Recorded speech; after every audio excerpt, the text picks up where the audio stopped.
Hey! Hey everyone, welcome to Wednesday night OWCP Chats Live from Kentucky. with Chris and Jeannie. I'm Chris. Live from Louisville, It's not Louisville. Louisville, Kentucky. You know, you've heard the Louisville Slugger? That's not a thing, it's the Louisville Slugger. And I guess we're KFC. If you want Kentucky Fried Chicken, we are in Kentucky. I mean, that's a thing, but bourbon is really a thing here. More than anything. Well, everyone. And Muhammad Ali. They have like a whole street named There's a museum, after. and there's a place called Muhammad Ali Street. Muhammad Ali Boulevard. Yes. I took a picture of it. I'll post it later. The greatest ever. I mean, forget about it. Hands down. The Yes. greatest. Before we begin, to get into what we're going to be discussing tonight, Schedule Award, FCEs, MMI, and federal personal injury accidents, and tell you what the definition of all this is, when you have to file these things or go to the doctor for these specifics. Hi, Jennifer. And from there. But before we get into it, don't forget to share this video and tell your friends to like and follow to get the live notifications when we go live every Wednesday at 9 p.m. Even though we came here, we still, not 9 p.m., 8 p.m. We still went live. 8 p.m. Eastern.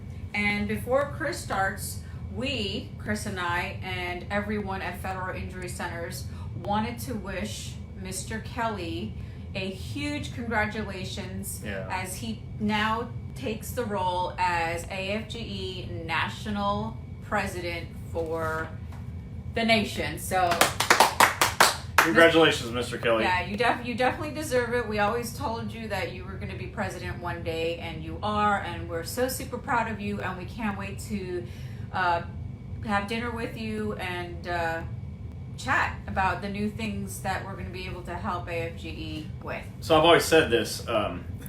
I told this to Mr. Kelly in Alabama. We're in Alabama. In Alabama. And I said, what does it feel like to be the most loved person in the room? He is. He And definitely is. I've never forgotten that because, you know, I'd love to be the most loved person in the room.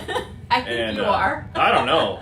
But when he's in the room, it's like, yeah, he's a special guy. And we're not just sucking up. Okay, those of you that know us know we don't do that. He is a personal friend of ours. So, anyways, congratulations. Yes. Let's leave it at that. But Mr. Kelly, AFGE National President, well-deserved.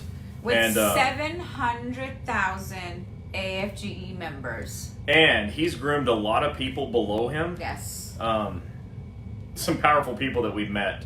And we think AFGE is going to be more powerful in the future than it has been in the past because of the people that have come up below him. Yeah. It's a very strong organization. We're really proud to be not associated with.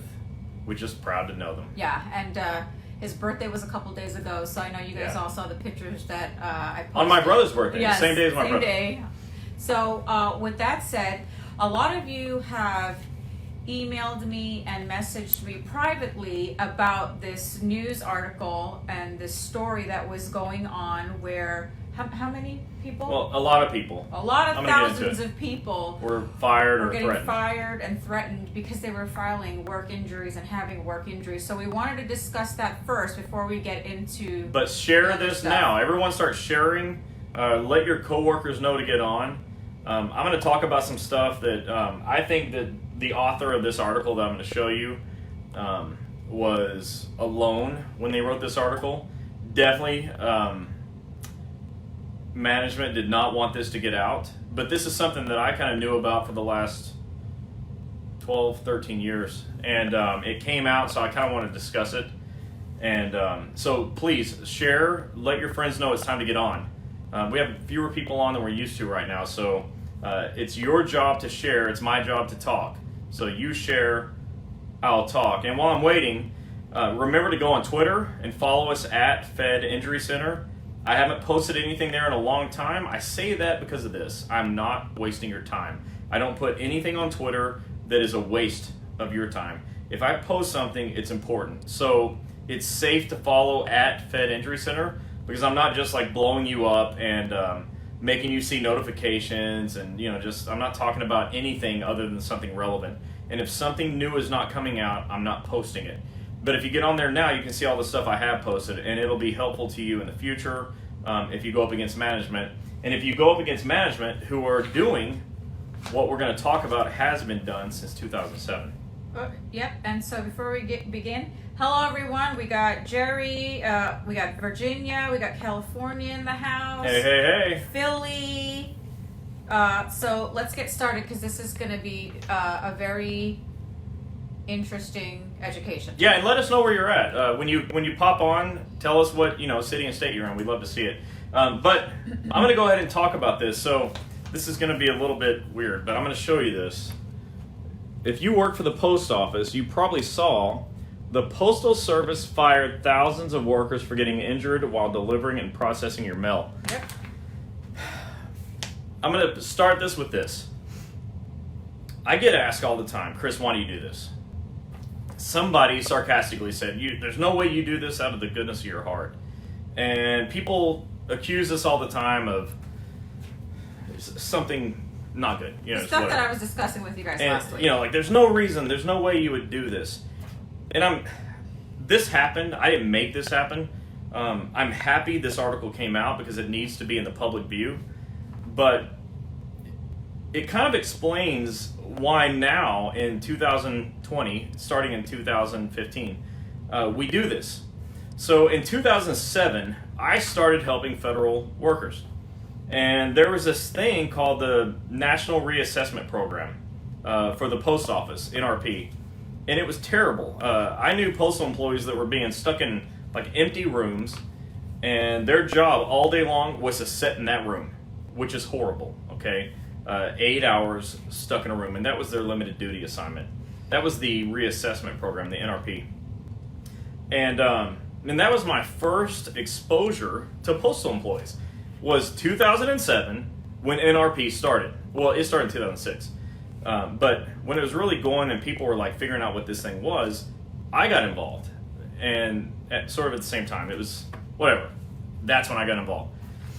And so ever since I started this, I've only known postal employees, and I've since found VA employees, defense-based employees of all the agencies really, Social Security, that are being abused by management. And why do I do this? Well, it's the same. Look, you've all heard me say, tonight I'm going to take management behind the woodshed. And I've had high-ranking people, union people even, saying, hey, take it easy on management. I'm never going to, but never, ever. The reason why is because I got started at the same time that this shit got started. Yep. And so now there's this article that comes out, and I want to, it's several pages long, I'm not going to do that to you, but there's a few lines I'd just like to highlight for you. And so if you'll bear with me, I've underlined them, and I'm just going to read a few of these lines. And this is lines from the article that's called, "The Postal Service Fired Thousands of Workers for Getting Injured While Delivering and Processing Your Mail."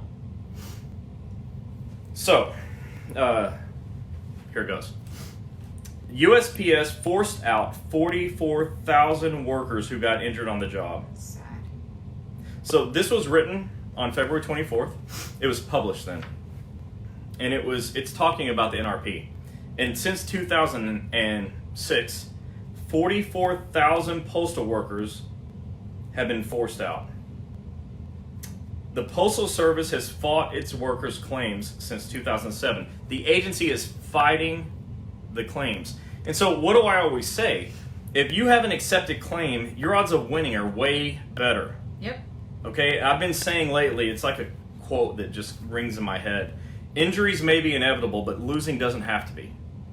Or really, the quote is, losing isn't. It's not inevitable. But for these 44,000 people, losing led to this. Why do we do it? 44,000 people. And the agency is still fighting it.